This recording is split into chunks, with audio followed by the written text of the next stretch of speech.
One of the most important things in crafting a story is getting your readers invested. Getting them invested in the narrative you've created, in the world they're about to explore, and in the characters that'll be their eyes through that journey. There's no one-size-fits-all toolbox to crafting emotional investment. There are no shortcuts or easy cookie-cutter formulas for creating characters that are easy to invest in.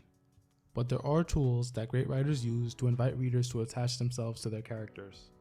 To get a reader invested in a character, there should be some universally human quality to them. Even in a non-human character, their wants and desires should be understandable to a human unless your goal is the opposite. The simpler, the better. Everybody wants to be loved, everybody is motivated by fear at times, and we're all terrified of dying alone. In manga, one of the easiest ways to do this is to give your character a fairly mundane motivation for their more fantastical goals. Naruto is a social outcast who wants to become ninja president so that people will accept him.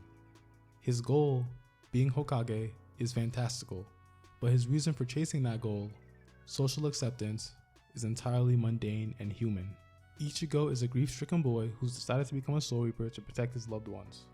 His goal, defeating supernatural threats, is fantastical, but his reason for chasing that goal, not wanting to let people down the way he once did his mom, is human.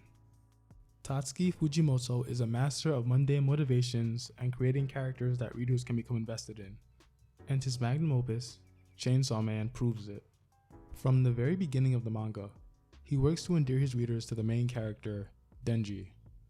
A straightforward way to generate sympathy and affection is to make the character the subject of injustice. An orphaned teenager, with nothing to his name, being viciously taken advantage of by the mob is a great example. But that's the beginning of the manga, and while it does a great job setting up Denji as a character to be sympathized with, I want to focus this video on the 12 chapters that really endeared me to Denji. Chapters 40 to 52, the Rize arc. Denji is an emotionally rich main character. He's not smart, but he's emotional and deeply craves to feel the natural emotions that we get to experience every day. Because at his core, he's just a kid that's had a rock bottom life, finally getting the chance to experience some semblance of normalcy. But Denji never has the opportunity to get the happiness that he deserves, and that's part of what makes his story so beautifully tragic. Denji at this point in the series believes that he's in love with Makima. He even straight up refuses an offer for intimacy because his heart is set for Makima. But then he meets this girl during a rainstorm, and you can literally see the exact moment his heart skips a beat. They talk, they laugh, they hang out, and teach each other things. The next couple chapters is just watching these kids fall in love with each other. Throughout the entire experience, Denji keeps commenting things like, "My heart belongs to Makima, but my body keeps going after this girl Rize." The sad irony being that it is Denji's heart that's telling him to go with Rize. But the manipulation he's experienced up to this point has him believing otherwise. Of course, then there's the tragedy. She's actually the bomb devil who's literally set out to steal Denji's heart, and of course, Denji feels betrayed. They're enemies, so they have to fight, etc, etc. But the thing is, that's not quite true. Denji is at least somewhat aware that that's not her true feelings on the matter, because at the end of the day, no matter what she said, she did help him when she didn't have to. She taught him how to swim, she helped him learn to read, and she even taught him about what it was like to go to school as a normal kid, even though she's never been to one herself. Which is why after everything's all said and done and he's won the fight, Denji gives her the same offer that she gave him before they started fighting, to run away together.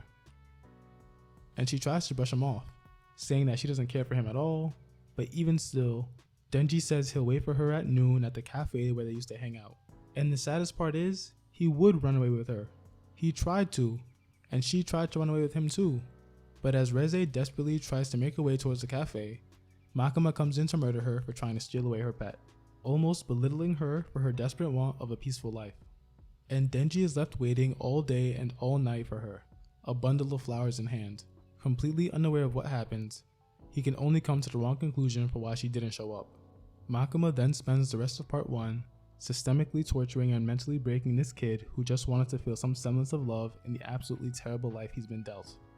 Denji's key motivation is completely mundane. He's chasing intimacy because he believes it'll feel good, but that's not the entire story.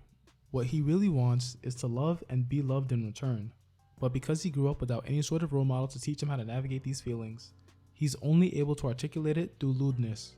He was so abused and lacking in love and affection as a youth that he had no other metric for what to want in life outside of physical pleasure. Part 1 was incredibly tightly crafted.